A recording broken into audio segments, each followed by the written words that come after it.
Good day or good evening. Welcome to the 10th episode of Creation, Genesis, and Origins. My co-host Ken Miller is with me.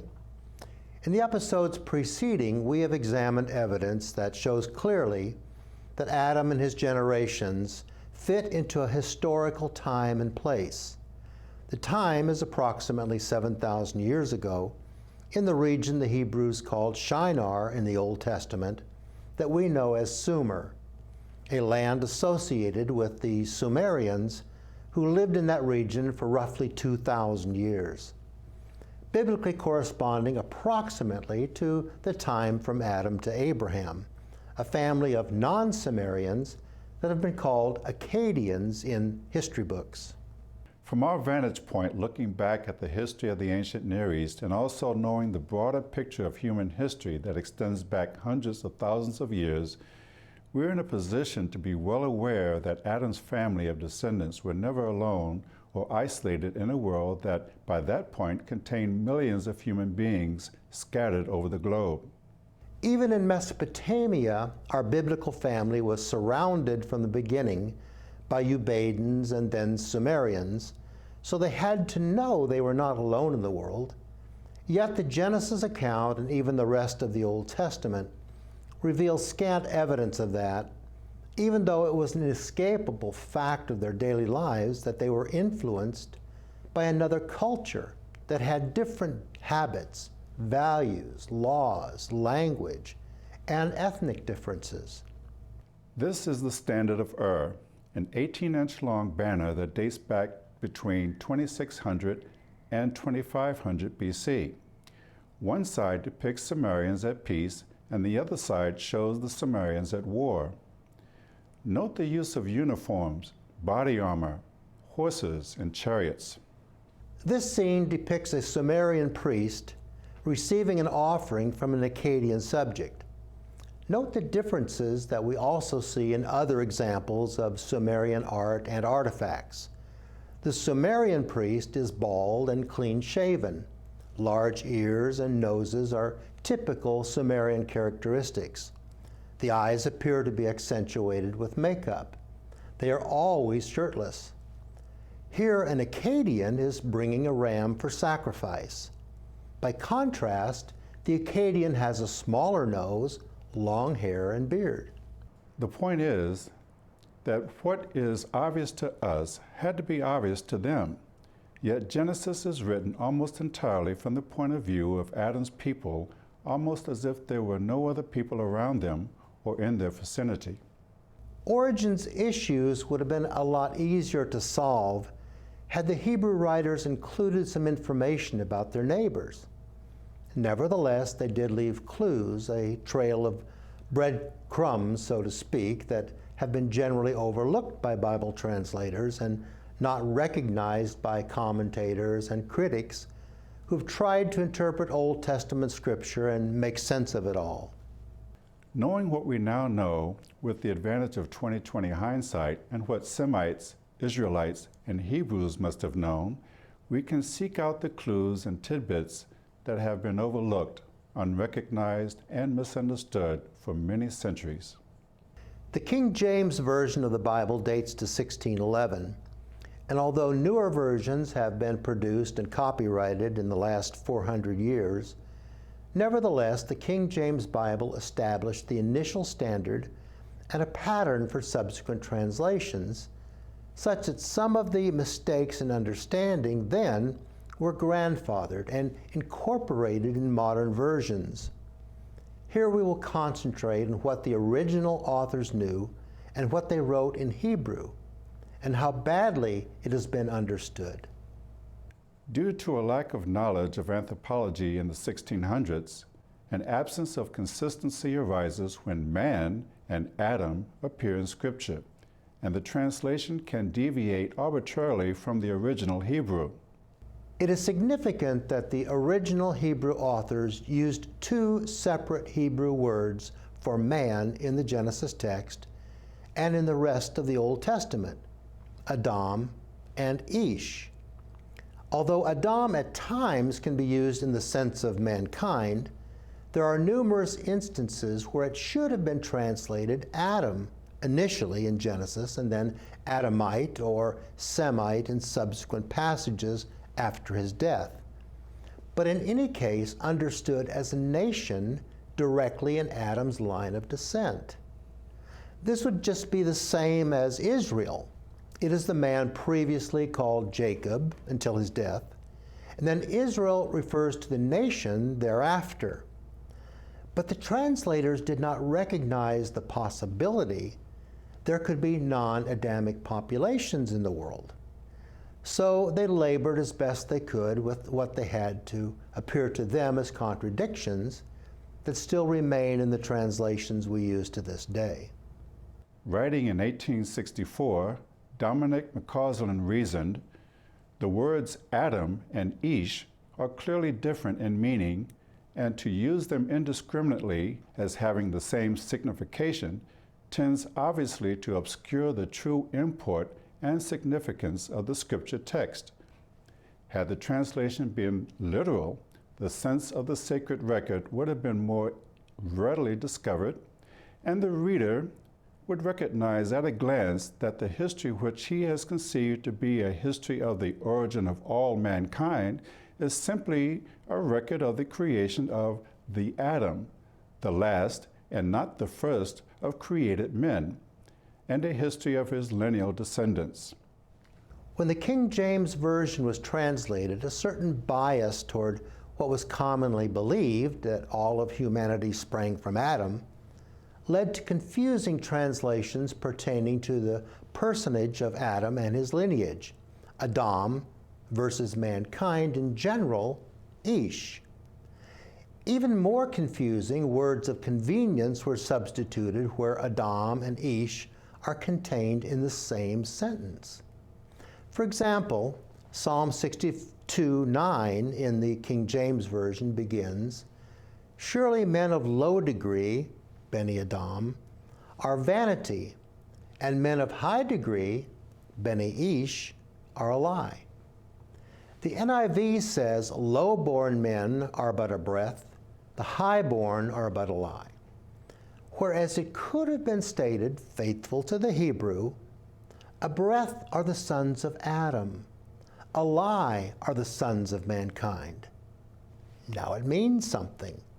The psalmist is regarding those in the Adamic line in a positive light and casting a negative light on Gentiles. Yet he continues, "If weighed on a balance, they are nothing. Together they are only a breath." Finally, after thousands of years, we now know what the psalmist, in this case David, was telling us. But to do that, we have to know what David knew. Sons of Adam have a different chain of ancestry than do the sons of generic man.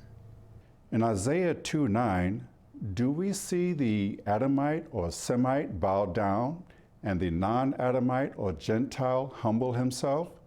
No. We see instead, and the mean man, Adam, bows down, and the great man, Ish, humbles himself. This same pattern is repeated in Isaiah 31:8, where the term for generic man, Ish, becomes a mighty man, while Adam is somehow a mean man. So, due to a sanitizing translation process, even a prophet can have difficulty getting his message out. Here in the following verses, the original translation is followed by its meaning, knowing full well that the original authors were aware of the difference and used their words carefully and with an intended meaning that eluded the King James translators completely.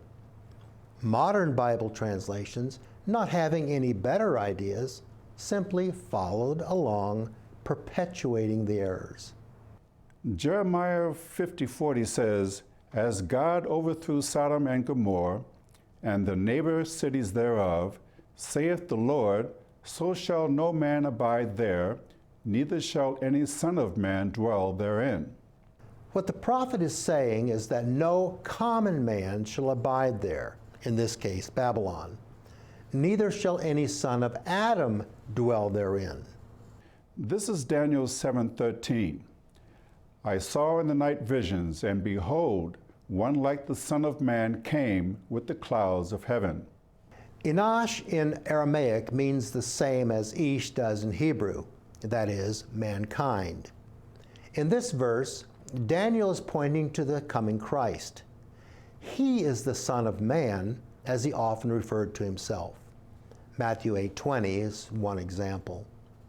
Later in Daniel, he says, "So he came near where I stood, and when he came, I was afraid and fell upon my face. But he said unto me, Understand, O Son of Man, for at the time of the end shall be the vision." Now, Daniel refers to himself. He is a son of Adam, in the lineal descent of the Semites, not simply in the chain of generic mankind. Psalm 8 is a psalm of David, who says in verse 4, "What is man that thou art mindful of him, and the Son of Man that thou visitest him?" Here, David is drawing a clear distinction. What is common man that thou art mindful of him, and the sons of Adam that thou visitest them? Even though God is mindful of all mankind, it is the sons of Adam whom he visits or cares for in a special way. Remember, this is Old Testament, and this is Israel, the sons of Adam. In the King James Version, Psalm 49, 1 and 2 says, "Hear this, all ye people, give ear, all ye inhabitants of the world, both low and high, rich and poor together." And the NIV says virtually the same thing. "Hear this, all you peoples, listen, all who live in the world, both low and high, rich and poor alike." Essentially, the NIV translators, with no better ideas, borrowed from the 1611 translation and let Adam be low people, while Ish are high people. But we know better. The message is for all the inhabitants of the world, which includes both Adamites and non-Adamites, or more specifically, Israelites and Gentiles. Psalm 80:17 in the King James Version reads, "Let thy hand be upon the man of thy right hand, upon the Son of Man whom thou madest strong for thyself." The American Standard Version reads, "Let thy hand be upon the man of thy right hand, upon the Son of Man whom thou madest strong for thyself." Let your hand be upon the common man, generic mankind, Gentiles. But it is the nation of Israel, the sons of Adam, whom thou hast made strong for yourself, according to the psalmist. Isaiah 2:9 reads, "And the mean man, Adam, boweth down, and the great man, Ish, humbles himself," in the King James and a little changed in the American Standard Version. Note that Adam in Psalms is a low man who becomes a mean man in Isaiah in the King James Version, while modern versions simply follow suit. What Isaiah intended to say was that those from Adam, the Israelites, bow down to God, worship God, whereas Gentiles are humbled by God, a difference in attitude. Isaiah 2:11 in the King James Version begins, "The lofty looks of man, Ish, shall be humbled, and the haughtiness of men, Adam, shall be bowed down. And the lofty looks of man shall be brought low, and the haughtiness of men shall be bowed down," in the ASV. There is very little change from version to version, although both sets of translators turn the sentence around, reversing the order a bit. A literal translation from the Hebrew would be, "The haughtiness of the eyes of the Adamites, or Israelites, Adam, will be brought low, and the pride of the non-Adamites, or Gentiles, Ish, will be humbled." As it is translated, there is no clear distinction between man and men. Isaiah 31:8 says, "Then shall the Assyrian fall with the sword, not of a mighty man, Ish, and the sword, not of a mean man, Adam, shall devour him. This translation misses the meaning completely. It won't be the sword of a Gentile or an Israelite, but the sword of Yahweh that will devour them. In the eyes of the prophet, we are the Adam, the Adamites, the sons of promise. They are the heathen outside the covenant. Delving somewhat into the New Testament, in 1656, Isaac de la Pereire argued in his book, Men Before Adam, that a literal interpretation of Romans 5:12 through 14 indicated the world was populated before Adam. The key was verse 13. For until the law, sin was in the world, but sin is not imputed or charged when there is no law. Pereire reasoned that the law was given to Adam shortly after his creation, and if there was sin in the world at that time, there must have been people to do it. He wrote, "It must be held that sin was in the world before Adam and until Adam, but that sin was not imputed before Adam.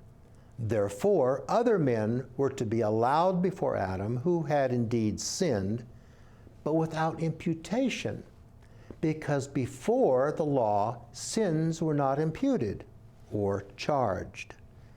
Although men and sin were in the world before Adam, according to Pereire, the manner of sin was in the form of offenses against nature, violations of natural law, and all died a natural death.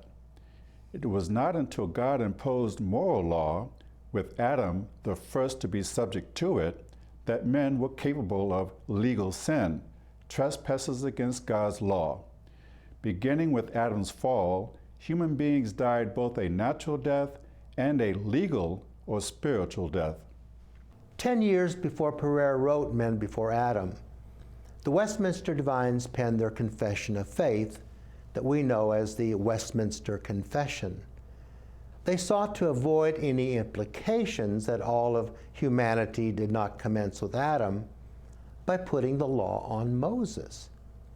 But if Mosaic law and not Adamic law was intended by Romans 5:13, it could mean that sin was not charged before Moses.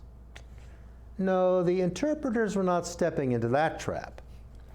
The divines clearly recognized that the moral law, the covenant of works, was given to Adam and said so. The rule of obedience revealed to Adam in the estate of innocence and to all mankind in him was the moral law. If moral law was given to Adam and already sin was in the world, then wouldn't this involve people? The Westminster Divines were unwilling to entertain that possibility. They believed that humanity started with Adam and sin was passed to his posterity by natural generation. The harmonizing device employed, although not mentioned specifically in the Westminster Confession, was to maintain that imputation of sin was through the law of Moses, but that it somehow applied retroactively to Adam and his descendants. Well, this made no sense, of course, but they were torn between the illogical and the unthinkable.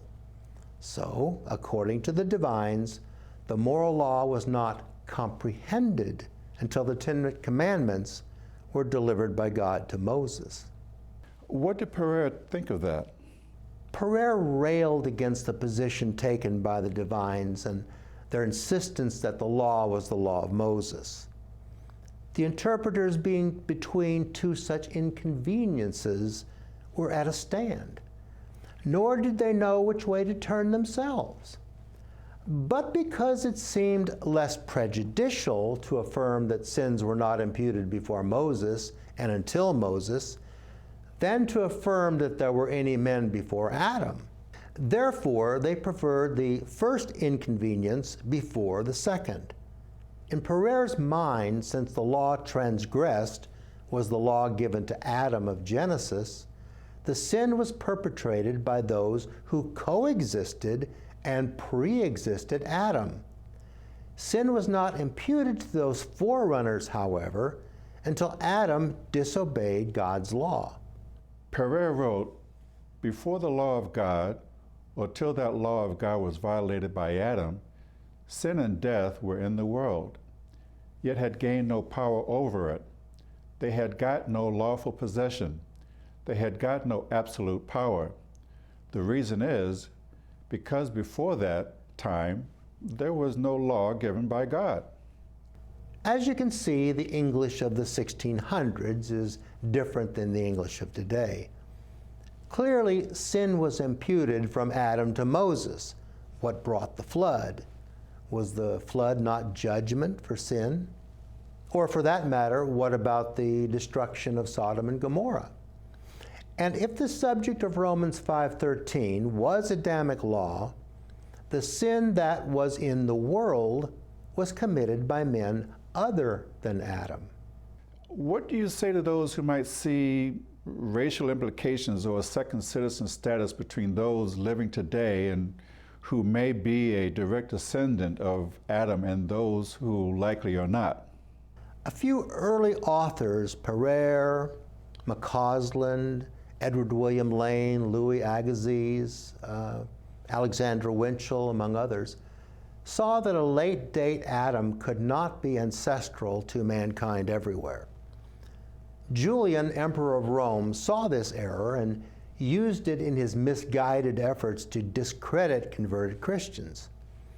Although some authors, even to the present day, see a disconnect between Stone Age man and Adam, a common mistake among the above-mentioned authors was lodged in the idea that the races also were disconnected. Thus, Adam could start the Caucasian race, as the theory of pre-Adamism went, whereas members of other races had to look elsewhere. Even arguments in support of slavery could be substantiated on this basis. This rationale is as fatally flawed as other arguments that have been based upon misreading the Genesis text. No elements of racism can be supported on the basis of Genesis. In recent years, translators and interpreters have labored to accommodate the Old Testament text in light of archaeological and anthropological discovery, and the true meaning of Genesis 1:26-27 has been questioned. These other verses contracted slightly. "And God said, Let us make man in our image, after our likeness, and let them have dominion. So God created man in his own image. In the image of God created he him. Male and female created he them." If it was just as simple as translating Adam as Adam or Adamite, and Ish in Hebrew, Anash in Aramaic as male, mankind, or humanity, the mystery likely would have been resolved years ago. The confusion starts with the first usage where Adam is translated as man in Genesis 1:26-27. Is this generic mankind or specifically Adam, husband to Eve, father to Cain, Abel, and Seth? And interpreters differ.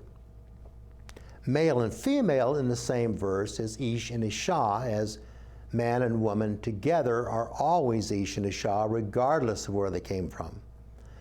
And to complicate matters, Adam occasionally is used where it could refer to generic mankind. 1 Kings 8:26 is one example. Genesis 1-2-3 differs markedly from the rest of Genesis, and it has been suggested that two narratives from different sources were put together or compiled by Moses or during the Babylonian exile. It has been advocated that the creation of man in Genesis 1 should be separated from the subsequent creation account beginning at Genesis 2:4, to put a length of time between the creation of mankind and creation of Adam. Gap theory was advanced by Thomas Chalmers in the early 1800s. C.I. Schofield breathed life into this methodology in his reference Bible, published in 1909. The precursor to archaic man was named Adam 1 from Genesis 1:27 to start the human or subhuman race. This would account for the previously unaccountable fossilized remains of early man. According to Schofield, modern human beings, including everyone living today, emanated from the Adam in the second chapter of Genesis. Schofield's method sought to avoid the difficulties caused by the appearance of Adam of Genesis 2 at a point in history too late for him to be ancestral to every fossilized bone that has been dug up and assigned to genus Homo. In this gap scenario, early precursors were eradicated by some natural calamity or died out because of ill-suited survival techniques. They were replaced miraculously and divinely by a whole new species, more modern in appearance. Finding a way to eradicate all those precursors, however, would be a daunting task. Writing for Biologos Foundation, Dennis Alexander weighed in. The very first mention of Adam in the Bible comes in Genesis 1:26-27, where the meaning is unambiguously humankind. So was all of mankind, beginning 6 million years ago, created to represent God, or was it specifically Adam? Let's just say it is not unambiguous. We will never know Adam's mission on earth with certainty. Probably it was intended that he was to bring news of God's kingdom to the polytheistic heathen, to introduce them to accountable behavior. Adam had life to offer, perhaps tied to the tree of life some way, but regardless of what Adam was supposed to have done, however he would have done it, being human, he failed. The second Adam was God incarnate, Jesus Christ, and succeeded. I want to thank my co-host for joining me, and thank you for taking the time to watch.